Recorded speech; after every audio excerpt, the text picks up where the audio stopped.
Jean-Paul Gauzès, vous êtes député européen. Dans votre travail de rapporteur, est-ce que vous rencontrez des lobbyistes?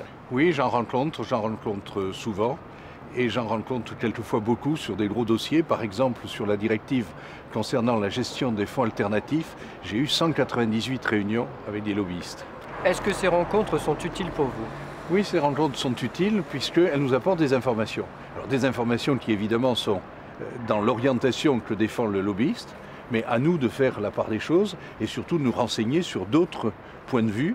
C'est la raison pour laquelle il existe même des pluralités de lobbyistes en matière financière. Il y a aussi une organisation non gouvernementale qui fait du lobbying d'une manière différente. Qu'est-ce qu'un bon lobbyiste pour vous? Bon lobbyiste, je dirais que c'est un lobbyiste qui sait ne pas rester trop longtemps dans le bureau, avoir des messages clairs et pédagogiques, et surtout répondre aux questions, aux intérêts de quelqu'un qui n'est pas forcément spécialiste de la matière dont il parle. Est-ce que vous avez eu affaire à des pratiques de lobbying que vous ne trouvez pas bonnes de votre point de vue? Non, j'ai vu des lobbyistes maladroits qui donnaient des explications complètement confuses. Il m'est même arrivé une fois de dire à la fin au lobbyiste, je dis désolé, j'ai strictement rien compris, si vous voulez que je comprenne, envoyez-moi une petite note écrite, peut-être je pourrais faire quelque chose. Comment jugez-vous le lobbying des Français ici à Bruxelles?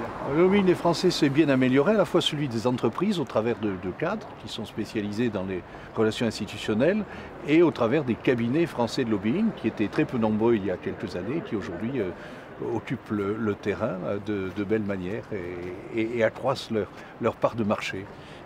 Que pensez-vous du registre des lobbyistes? Est-ce que vous pensez que c'est suffisant pour assurer la transparence du lobbying? C'est un élément de transparence utile. Je crois qu'il ne faut pas être paranoïaque sur ceci aujourd'hui. On a des éléments d'information et je peux vous dire qu'au Parlement, nous savons exactement qui vient nous voir et pourquoi on vient nous voir. Et donc on est éclairé. Est-ce que vous pensez utile pour un député de recevoir des amendements rédigés par les lobbyistes et qu'en pensez-vous? Alors c'est vrai que les lobbyistes nous proposent quelquefois, même assez souvent, des modifications de rédaction du texte initial sous forme d'amendements. Pour ma part, quand ces amendements vont dans le sens qui est le mien et présentent des éléments intéressants sur le plan technique, je n'ai pas de honte à les reprendre.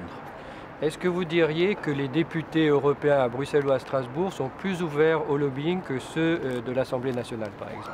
Je ne sais pas s'ils sont plus ouverts, mais ils sont plus habitués, parce que c'est une pratique qui est plus ancienne chez nous, qui est organisée de façon assez claire, et donc il n'y a pas d'allergie aux lobbyistes, d'autant que la relation est claire. Les gens viennent dans notre bureau, on discute, et puis on repart, ils repartent, et les choses sont très simples. Je vous remercie Jean-Paul Gauzès. Avec plaisir.